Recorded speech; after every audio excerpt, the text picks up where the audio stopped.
Assalamualaikum warahmatullahi wabarakatuh. Halo Ananda Soleh-Soleha, bagaimana kabarnya hari ini? Semoga semuanya dalam keadaan sehat walafiat ya. Jumpa lagi dengan Ustazah Rini dalam pembelajaran Pendidikan Agama Islam dan Budi Pekerti kelas 5. Pada kesempatan kali ini, Ustazah Rini akan menyampaikan materi pelajaran kedua atau bab kedua yang berjudul, sudah tahu?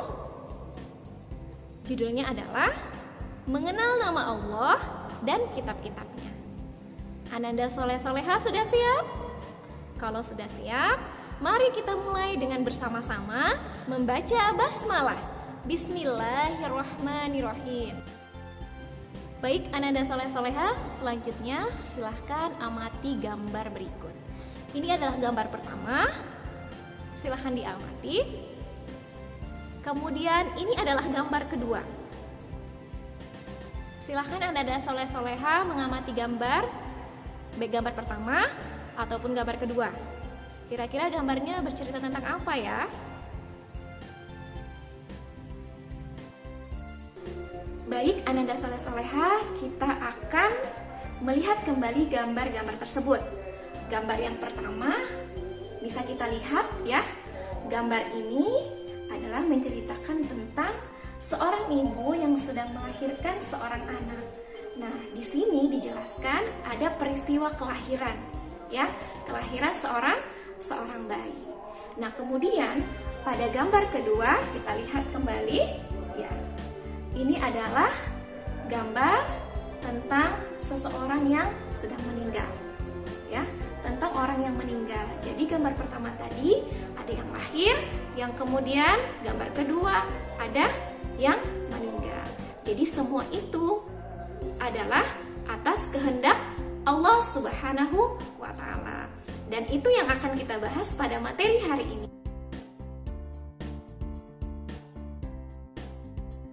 Baik Ananda Soleh-Soleha, kita akan masuk pada materi pertama, yaitu mengenal Allah Subhanahu wa Ta'ala. Ananda Soleh-Soleha pasti sudah tahu kan tentang Asmaul Husna? Asmaul Husna artinya adalah nama yang baik dan indah bagi Allah Subhanahu wa Ta'ala. Jumlah keseluruhan Asmaul Husna adalah 99. Namun pada kesempatan kali ini kita akan membahas 4 Asmaul Husna. Yang pertama adalah Al-Mumin. Yang kedua adalah Al-Hayyu. Yang ketiga adalah Al-Qayyum. Dan yang keempat adalah Al-Ahad. Nah, setelah itu kita akan mengartikan dari 4 macam Asmaul Husna tersebut.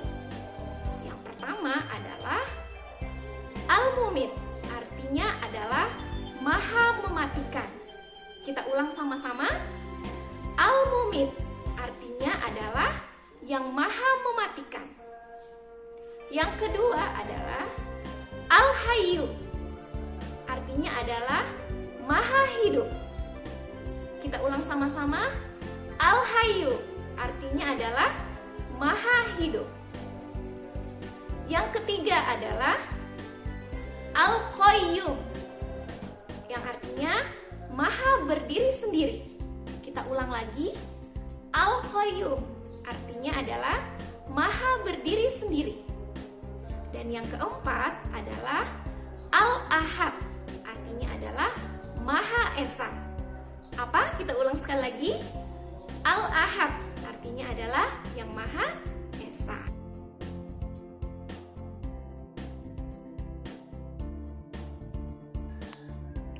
Ananda Soleh-Soleha, sekarang kita akan membahas tentang bukti Allah bersifat Al-Mu'min. Allah Subhanahu wa Ta'ala bersifat Al-Mu'min, yang berarti Allah berkuasa untuk mematikan semua yang diciptakannya. Kematian setiap makhluk adalah kehendak Allah Subhanahu wa Ta'ala. Al-Mumit menunjukkan kekuasaan dan kehendak Allah terhadap makhluknya. Allah berkuasa penuh atas semua makhluk yang diciptakannya. Tidak ada satupun kekuatan dapat menandingi kekuasaan Allah. Allah adalah zat yang maha agung dan maha perkasa. Allah berkehendak dan tidak dapat dihalangi oleh makhluknya. Kehendak Allah pasti akan terjadi.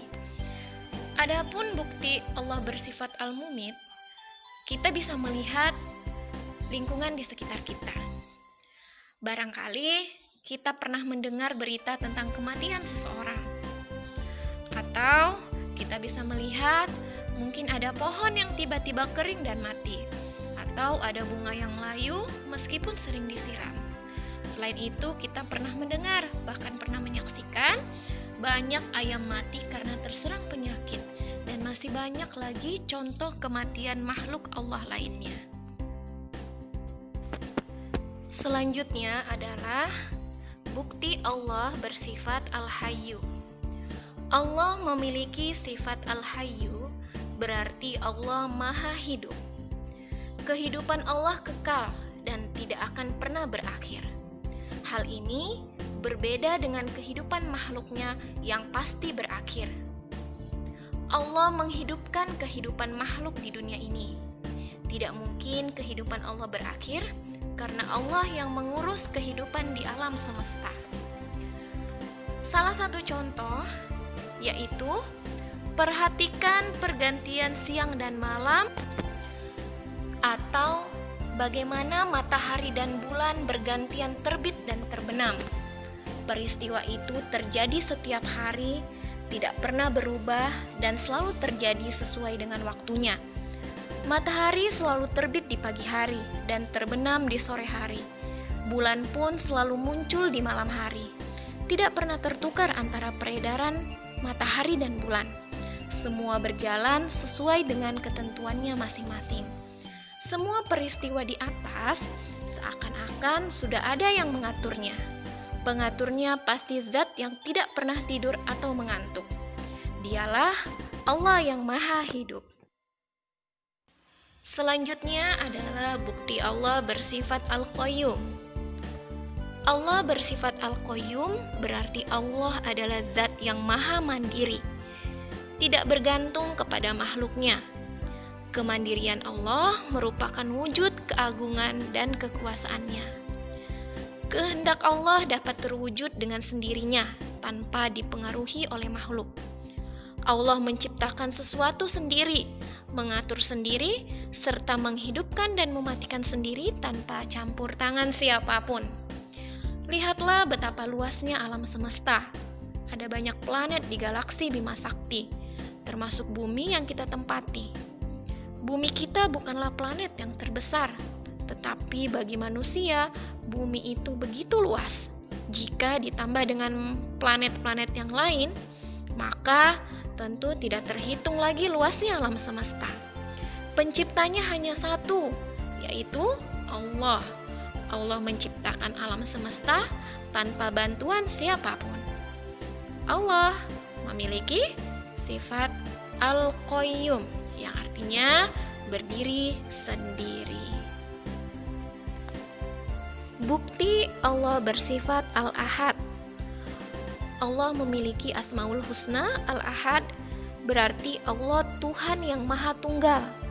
Hanya ada satu Tuhan di alam ini, yaitu Allah Subhanahu wa Ta'ala.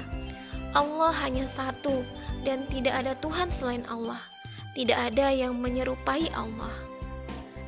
Tahukah kamu bagaimana peredaran sistem tata surya kita? Matahari menjadi pusat peredaran planet.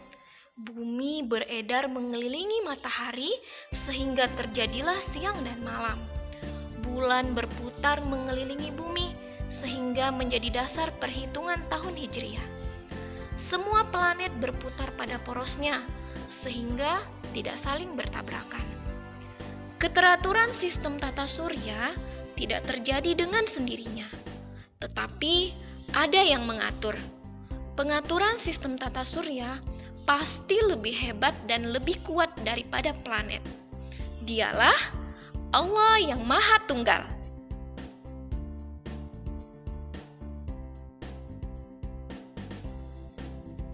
Anak-anak soleh-soleha, sekarang kita akan belajar tentang mengenal kitab-kitab Allah Subhanahu wa Ta'ala.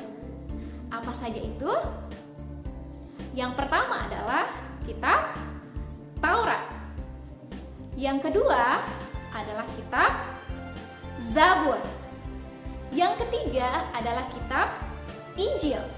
Dan yang keempat adalah kitab Al-Quran.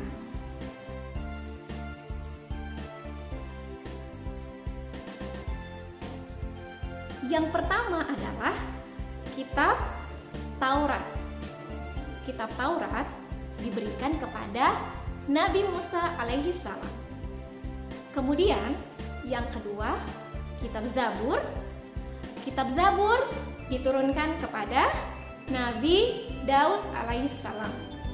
Dan yang ketiga adalah kitab Injil. Kitab Injil diturunkan kepada Nabi Isa alaihi salam. Dan yang terakhir, kitab Al-Quran diturunkan kepada Nabi siapa? Ya, benar sekali. Kepada Nabi Muhammad sallallahu alaihi wasallam. Selanjutnya kita akan membahas tentang kandungan dari kitab-kitab Allah Subhanahu wa Ta'ala. Yang pertama adalah kitab Taurat.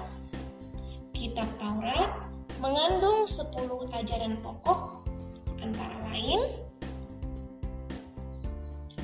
mengakui keesaan Allah. Yang kedua, larangan menyembah patung dan berhala karena Allah tidak dapat diserupai dengan makhluk-makhluknya. Yang ketiga, larangan menyebut Allah dengan sia-sia. Yang keempat, memuliakan hari Sabtu. Yang kelima, menghormati ayah dan ibu. Yang keenam, larangan membunuh sesama manusia.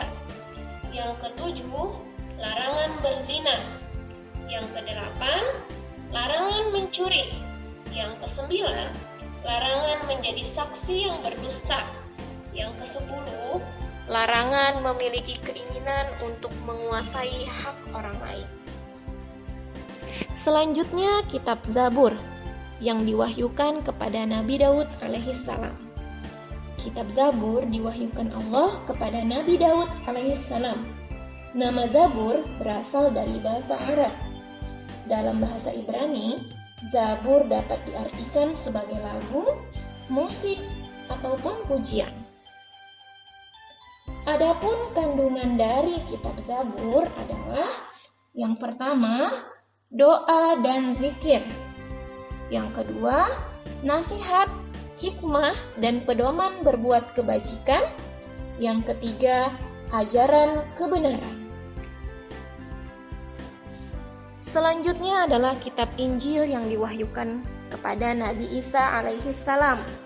Adapun isi dari kitab Injil antara lain yang pertama hukum agama, yang kedua seruan dan ajakan menyembah Allah, yang ketiga adalah kabar gembira akan datangnya Nabi Muhammad sallallahu alaihi wasallam. Dan yang terakhir adalah kitab Al-Quran yang diwahyukan kepada Nabi Muhammad sallallahu alaihi wasallam. Kitab suci terakhir yang diwahyukan Allah adalah kitab Al-Quran. Kitab ini diwahyukan kepada Nabi yang terakhir, yaitu Nabi Muhammad sallallahu alaihi wasallam. Kitab Al-Quran menjadi pedoman bagi umat Islam. Al-Quran diwahyukan oleh Allah melalui malaikat Jibril. Turunnya wahyu Al-Quran tidak sekaligus, tetapi berangsur-angsur selama 23 tahun. Adapun kandungan pokok kitab suci Al-Quran adalah yang pertama adalah tauhid, yaitu ajaran tentang keimanan dan keesaan Allah Subhanahu wa Ta'ala. Yang kedua adalah ibadah, yaitu ucapan atau perbuatan untuk mengabdi kepada Allah, seperti sholat, zakat, puasa, dan haji. Yang ketiga adalah akhlak, yaitu ajaran tentang sikap dan perilaku kepada Allah Subhanahu wa Ta'ala. Yang keempat adalah fikih, yaitu aturan hukum bagi kehidupan manusia, berisi perintah dan larangan. Yang kelima, janji dan ancaman, yaitu janji pahala dan kenikmatan bagi mereka yang iman dan takwa kepada Allah, serta ancaman berupa siksa di neraka bagi mereka yang mengingkari ajaran Allah. Yang keenam adalah kisah, yaitu cerita atau sejarah kejadian di masa lampau, seperti kisah para nabi, para raja, orang-orang soleh, dan kisah umat atau kaum terdahulu. Kisah ini memberikan pelajaran kepada manusia agar mau mengambil hikmahnya. Kitab suci Al-Quran adalah kitab yang paling lengkap karena sebagai penyempurna dari kitab-kitab sebelumnya. Kitab ini berlaku sejak masa Nabi Muhammad hingga akhir zaman. Allah tidak menurunkan kitab suci lagi setelah Al-Quran, karena Al-Quran adalah kitab suci yang terakhir. Sebagai umat Islam, kita harus meyakini kebenaran Al-Quran. Kewajiban kita adalah membacanya, memahami kandungan isinya, dan mengamalkannya dalam kehidupan sehari-hari. Kitab Allah membawa ajaran terpuji, yaitu berlaku terpuji kepada Allah, berlaku terpuji kepada sesama dalam kehidupan sehari-hari, berperilaku terpuji terhadap hewan dan tumbuhan, berperilaku terpuji terhadap diri sendiri, dan berperilaku terpuji dengan mencintai lingkungan. Demikian materi yang kita pelajari hari ini. Selanjutnya, silakan Ananda Soleh-Soleha latihan soal-soal berikut ini. Soal yang pertama, arti Asmaul Husna Al-Qayyum adalah A. Maha Esa, B. Maha Mematikan, C. Maha Berdiri Sendiri. Silahkan tentukan jawabannya. Ya, jawabannya adalah C. Maha Berdiri Sendiri.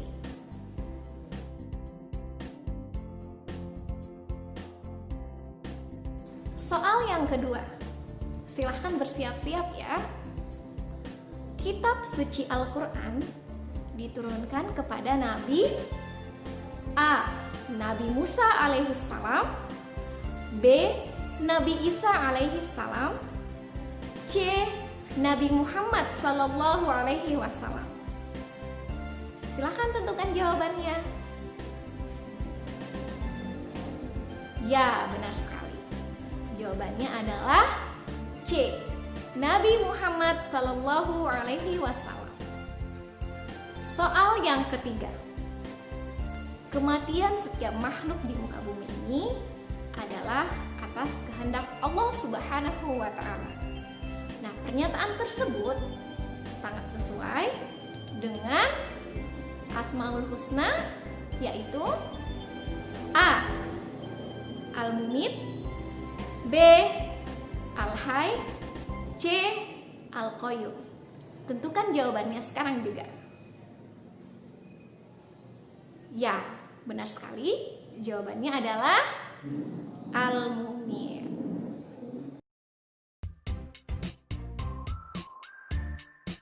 Demikian pembelajaran kita hari ini. Semoga kita semua bisa mengambil manfaatnya. Dan yang paling penting, apa yang telah kita pelajari bisa kita aplikasikan atau kita terapkan dalam kehidupan sehari-hari. Akhir kata, wabillahi taufiq wal hidayah. Assalamualaikum warahmatullahi wabarakatuh. Sampai jumpa pertemuan yang akan datang.